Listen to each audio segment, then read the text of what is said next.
Video की शुरुआत होती है और हम देखते हैं कि नेवी फ्लीट के द्वारा एग हेड आइलैंड को पूरी तरीके से सराउंड कर लिया गया है। अब इधर दूसरी तरफ हमारा main character Luffy five elders को वार्निंग देता है।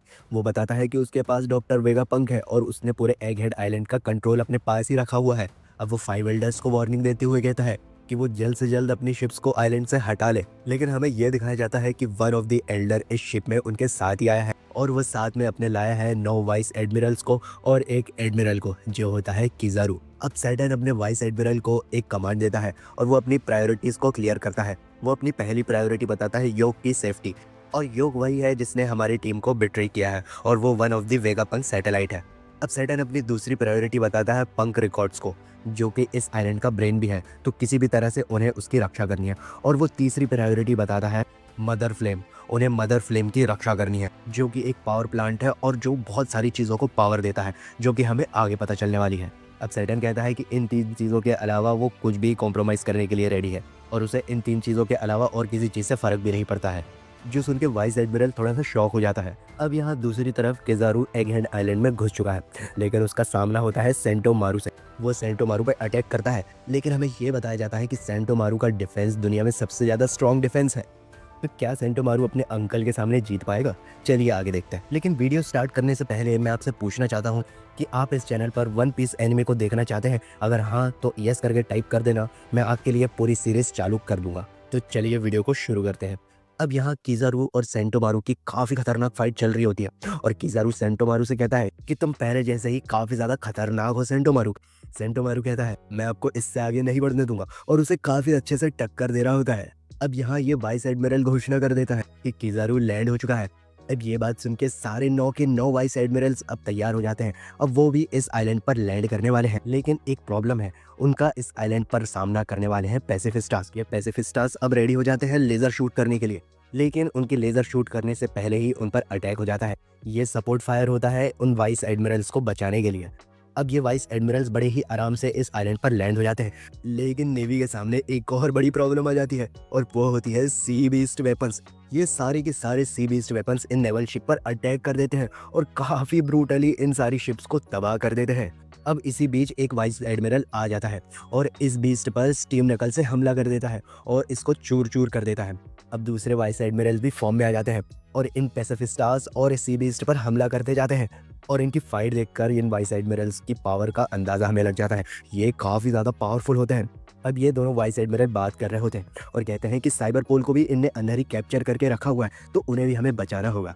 अब दूसरी तरफ हमारी टीम यहाँ पर मॉनिटर पर सब कुछ देख रही होती है और अब उन्हें काफी ज्यादा टेंशन हो रही है, क्योंकि एक एडमिरल अब उनके पीछे पड़ा हुआ है और किजारू के साथ उनके पुराने मूवमेंट्स कुछ ज्यादा अच्छे नहीं रहे हैं। अब यहाँ डॉक्टर वेगा पंक और उसकी टीम उस कोड को क्रैक करने में लगे हुए होते हैं, जो कि योक ने लगाया हुआ है ताकि वो शील्ड ओपन ना हो सके। अब डॉक्टर वेगा पंक कहता है कि जब तक पैसिफिस्टास का कमांड सेंटोमारू के हाथ में है, तब तक इस जगह की सिक्योरिटी कॉम्प्रोमाइज नहीं हो सकती और काफी ज्यादा टाइट ही रहेगी।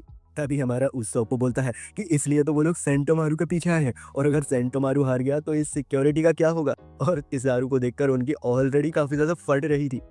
तभी योक बोलती है कि तुम लोग का काम अब तमाम हो चुका है और तुम सारे के सारे लोग मरने वाले हैं। अब योक इतनी कॉन्फिडेंट इसलिए है क्योंकि उसने 5 एल्डर से प्रॉमिस ले लिया था कि वो उसकी सेफ्टी का ध्यान रखेंगे और उसे मैरियोआ में एक अच्छी प्लेस भी देंगे।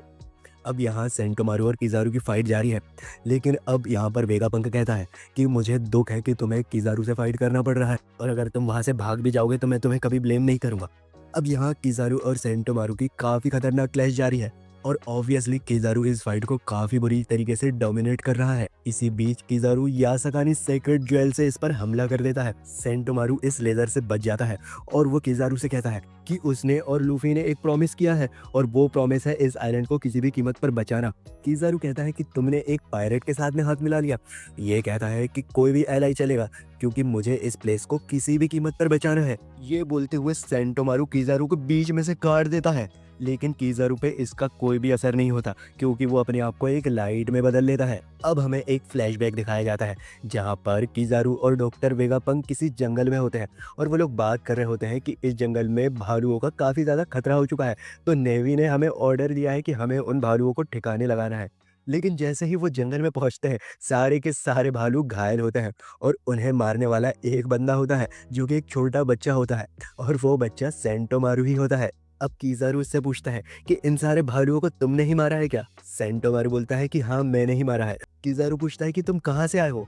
ये बताता है कि मैं जहाँ से आया हूँ वहाँ के लोग काफ़ी ज़्यादा वीक हैं, तो मुझे उनके साथ में नहीं रहना। किज़ारू उसको बोलता है कि तुम्हें उन लोगों ने भगा दिया है ना?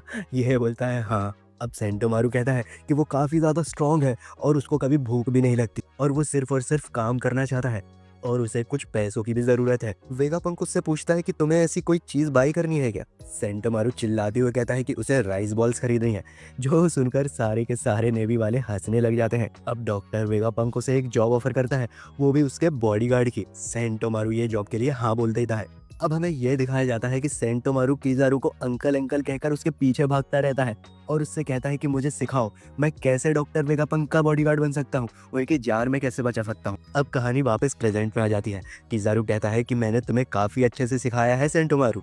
इतने में सेंटोमारू एक स्ट्राइक कर देता है किज़ारू पे, लेकिन अब किज़ारू सीरियस हो चुका था और किज़ारू उससे बताता है कि उसका डिफेंस भी दुनिया में काफ़ी ज़्यादा तगड़ा डिफेंस है। और ये बोलकर वो अपना एक फाइनल ब्लो सेंटोमारू पर लैंड कर देता है और सेंटोमारू को पिन डाउन कर देता है। अब हर तरफ आग ही आग होती है। इसी बीच किज़ारू यहाँ पर आ जाता है और उसका पैसिफिस्टा कमांडिंग क्यूब उठा लेता है और सारे पैसिफिस्टास को कमांड देता है कि सेंटोमारू अभी उनको कमांड देने के लिए वहाँ पर नहीं है, तो उनका कमांड अब बदल चुका है। वो कमांड देता है कि अब वो नेवी पर अटैक ना करे, बल्कि नेवी की हेल्प करे उन सी बीस्ट को हराने में। अब सारे पैसिफिस्टास सी बीस्ट पर अटैक करने लग जाते हैं और एक एक करके वो सारे बीस्ट को मार डालते हैं। अब यहाँ हमें वापस सैटर्न दिखाया जाता है और वो कहता है कि उसे दुख है कि सारे सी बीस्ट को इस तरह से मरना पड़ा, लेकिन अगर वो सी बीस्ट और पैसिफिस्टास में से किसी को चुनेगा तो वो पैसिफिस्टास ही होंगे। अब यहाँ ऊपर हमारी टीम को पता चल जाता है कि सेंटोमारू डाउन हो चुका है। अब वेगापंक कहता है कि हमें जल्द से जल्द ये डिफेंस सिस्टम डीएक्टिवेट करना होगा। हम सेंटोमारू का सेक्रीफाइस ऐसे ही नहीं जाने दे सकते। किज़ारू जो कि एक लाइट की पावर होल्ड करता है, वो इस डिफेंस सिस्टम में बड़े आसानी से घुस सकता था और उस पर ये लेजर बैरियर्स कोई इफेक्टिव नहीं होंगे, ऐसा डॉक्टर वेगापंक इन सबको बताता है। अब जिसका डर होता है वही होता है। किज़ारू बड़े आसानी से इस डिफेंस सिस्टम के आर पार चला जाता है। अब दूसरी तरफ इधर वेगा फोर्स 1 रोबोट के अंदर फ्रैंकी और लिलिथ होते हैं, जो कि 1000 सनी को उठाए हुए होते हैं और वो लोग वेट कर रहे होते हैं इस बैरियर का डीएक्टिवेट होने का, लेकिन उन्हें पता नहीं है कि अब उनका सामना किससे होने वाला है। अब यहाँ पे लूफी और बोनी खाना ठूस रहे होते हैं, तभी अलार्म एक्टिवेट हो जाता है और ये अलार्म होता है डिफेंस पेनिट्रेशन का। इसका साफ मतलब यह है कि किज़ारू अब अंदर आ चुका है। अब यहाँ दूसरी तरफ हमारी टीम काफ़ी ज़्यादा पैनिक हो रही होती है और वेगापंक और जल्दी तेज़ी से अपने हाथ चलाने लग जाता है। वो जल्द से जल्द इस सिस्टम को डीएक्टिवेट करना चाहता है, लेकिन तभी हम देखते हैं कि लूची वेगापंक पर अटैक कर देता है, लेकिन ये अटैक उस पर लैंड नहीं हो पाता क्योंकि स्टूसी उसे बचा लेती है। लेकिन ये अटैक इतना ज़्यादा लीथल होता है कि वो बेहोश हो जाती है। अब हमारी टीम लूची का बिट्रेयल समझ जाती है और सांजी नामी से ये बबल गन लेकर इस पर अटैक कर देता है और इससे कहता है कि तुम्हारे दोस्त ने तुम्हें अबंडन कर दिया है। अब जोरो अपनी दोनों तलवार निकालता है और लूची पर अटैक करता है। अब ये दोनों ये दीवार तोड़ते हुए जंगल में गिर जाते हैं। अब हम आगे आने वाले एपिसोड्स में इनकी बहुत ही ज्यादा एपिक फाइट देखने वाले हैं, तो चैनल को सब्सक्राइब कर देना दोस्तों, क्योंकि वीडियो जल्दी लाऊंगा मैं। अब यहाँ दूसरी तरफ किज़ारू इस वेगा फोर्स 1 रोबोट को स्पॉट कर लेता है और उस पर अटैक करने जा रहा होता है। बॉनी और फ्रैंकी भी उसे नोटिस कर लेते हैं और वो दोनों लूफी को ये चीज बताते हैं, लेकिन वहां तो लूफी होता ही नहीं है और हम देखते हैं कि लूफी उसी की तरफ जा रहा होता है और उसकी स्पीड काफी फास्ट होती है। किज़ारू उस पर अटैक लैंड करने ही वाला होता है कि हमारा लूफी एक जोरदार किक किज़ारू पर लैंड कर देता है और किज़ारू को तो कुछ बोलने का मौका तक नहीं मिलता और लूफी एक एपिक डायलॉग मारता है। वो कहता है, किज़ारू हम लोग तुमसे 100 टाइम ज्यादा स्ट्रांग हो चुके हैं। और ये एक शेबोडी आइलैंड का पुराना रेफरेंस है। तो अगर आप वन पीस पर और भी वीडियोस देखना चाहते हैं तो कमेंट्स करिए, मैं जल्दी ये सीरीज चालू करने वाला हूँ। अब यहाँ दूसरी तरफ कुमा का ट्रीटमेंट कामाबक्का आइलैंड पे चल रहा होता है, लेकिन वो वहां से भाग जाता है। लेकिन कुमा का इंटेंशन क्या है और उसका मोटिव क्या है, इस बारे में तो अभी हमें कुछ नहीं बताया गया है, लेकिन आने वाले वीडियोस में पता चलेगा। अब हम देखते हैं कि कुमा रेड पोर्ट पे पहुंच जाता है और वहां नेवी ऑफिसर्स इस पर भारी हमला करते हैं, लेकिन वो बच बचा के मैरी जोआ पहुंच जाता है। लेकिन यहाँ उसका सामना होता है रॉयल सोल्जर से। रॉयल सोल्जर उस पर काफी ज्यादा अटैक करते हैं और उसे घायल कर देते हैं और एट दी एंड वो उसे कैप्चर कर लेते हैं। उसे वो लोग चैन से बांध देते हैं, लेकिन वो लोग उसे होल्ड नहीं कर पा रहे थे। अब यहाँ ये सेलेस्टियल ड्रैगन्स कहते हैं कि ये यूजलेस स्लेव को मार दिया जाए, लेकिन तभी हम देखते हैं कि कुमा उन पर ऊर्सा शॉक से अटैक कर देता है और सारे रॉयल सोल्जर दूर जाके गिर जाते हैं और ये सेलेस्टियल ड्रैगन्स भी गिर जाते हैं। लेकिन तभी एंट्री होती है अकाइनू की, और अकाइनू से कहता है कि तुम्हारी खुद की कोई पर्सनैलिटी नहीं है, तुम्हारा खुद का कोई माइंड नहीं है, तुम्हारा कोई मोटिव नहीं है, तो तुम क्या करना चाहते हो कुमा। कुमा उसे कोई जवाब नहीं देता। तभी अकाइनू से ये सेलेस्टियल ड्रैगन्स कहते हैं कि वो इस यूजलेस स्लेव को मार दे, और उनकी फूड सप्लाई भी रुक गई है तो वो उस फूड सप्लाई का भी ध्यान रखे, क्योंकि ये सेलेस्टियल ड्रैगन्स है।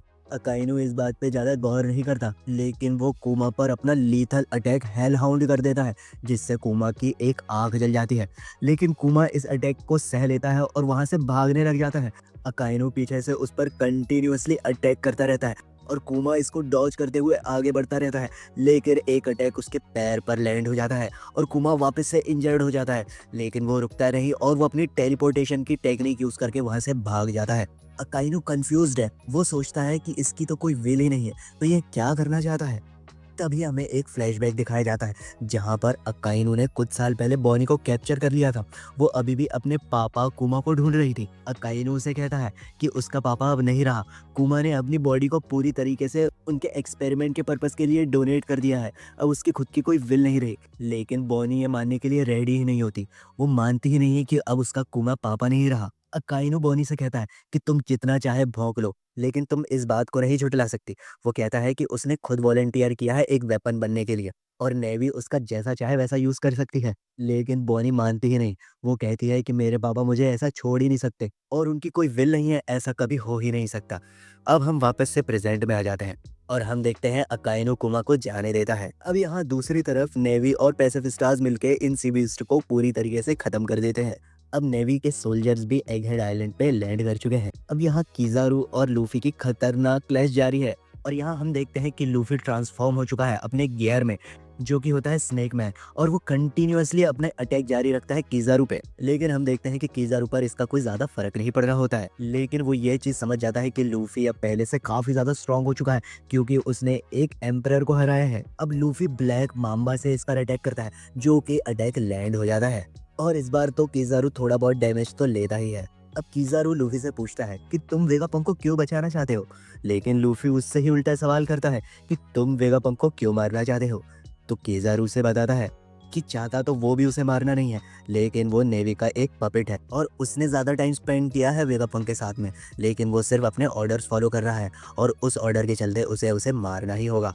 तो वो लूफी से कहता है कि तुम इस मैटर में मत पड़ो, और वो लूफी पर अटैक कर देता है एसिलरेशन इस पावर से, जो कि काफ़ी ज़्यादा लेथर होता है। और ये अटैक इतना ज़्यादा पावरफुल होता है कि लूफी बहुत दूर जाके करता है, और ये इम्पैक्ट वेगा फोर्स 1 रोबोट पर भी हो जाता है, और वो रोबोट 2 टुकड़ों में टूट जाता है, और लूफी उस बैरियर से जा टकराता है, जो कि उसे जलाकर राख कर देता है। अब इम्पैक्ट के कारण बोनी और फ्रैंकी इस रोबोट से नीचे गिर जाते हैं, और लिलिथ भी बाहर निकल कर आ जाती है, लेकिन वो एक स्पार्क नोटिस करती है और वो भागने लग जाती है, और वो फ्रैंकी और बोनी को भी वहां से भागने के लिए कहती है। इसी बीच वेगा फोर्स 1 में बहुत बड़ा ब्लास्ट हो जाता है, और हमें एक फ्लैशबैक दिखाया जाता है जहां पर डॉक्टर वेगापंक ने वेगा फोर्स 1 को बनाया था, और वो काफ़ी ज़्यादा खुश होता है, और वो ये खुशी के पल अपने फ्रेंड किजारू के साथ बांटता है, और ये एक काफ़ी ज़्यादा इमोशनल मोमेंट होता है। जैसे ही वेगापंक को ये चीज़ पता चलती है कि वेगा फोर्स 1 डिस्ट्रॉय हो चुका है, वो काफ़ी ज़्यादा सैड हो जाता है। अब यहाँ बोनी किजारू पर एक अटैक लैंड करती है, लेकिन किजारू इसे बड़े आराम से डॉज कर लेता है और उल्टा इसी पर एक किक लैंड कर देता है। अब किजारू वहां से गायब हो जाता है। तभी लिलिथ फ्रैंकी से कहती है कि ये न्यूज़ हमें हेडक्वार्टर्स पहुंचानी होगी। अब वो लोग फटाफट हेडक्वार्टर्स फोन लगाते हैं, जहां पर उसोप उनका फोन उठाता है। अब इसी बीच डॉक्टर वेगापंक उस कोड को क्रैक कर लेता है और इस डिफेंस बैरियर को डीएक्टिवेट कर देता है, लेकिन फ्रैंकी उन्हें फ़ोन पर बताता है कि वहाँ किजारू आने वाला है। लेकिन इसी बीच किजारू वहाँ पहुँच जाता है। वो कहता है कि तुमने इन लोग को इन्फॉर्मेशन काफ़ी ज़्यादा लेट दी है, और उन पर एक अटैक लैंड करने वाला होता है। लेकिन तभी हम एक ब्लास्ट की आवाज़ सुनते हैं, और हमें ये दिखाया जाता है कि लूफी गियर 5 में ट्रांसफॉर्म हो रहा है, और हम जानते हैं कि लूफी जब ट्रांसफॉर्म हो जाता है गियर 5 में, तो वो काफ़ी ज़्यादा फनी हो जाता है, और उसे हर चीज़ भी फनी ही लगती है। अब किजारू को ये सारी आवाज़ें कुछ समझ में नहीं आती, और तभी हम देखते हैं कि एक जायंट लूफी किजारू को अपने हाथों में पकड़ लेता है, और ये सीन बहुत ही ज़्यादा एपिक है दोस्तों।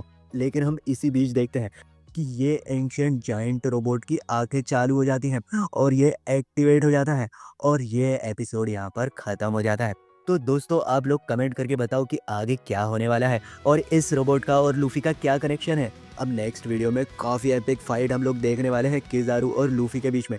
तो वीडियो को लाइक कर देना और चैनल को सब्सक्राइब कर देना ताकि जब मैं वीडियो डालूँ तो आप लोग उसे सबसे पहले देख सके। तो मिलते हैं अगले वीडियो में। That's my time guys, bye.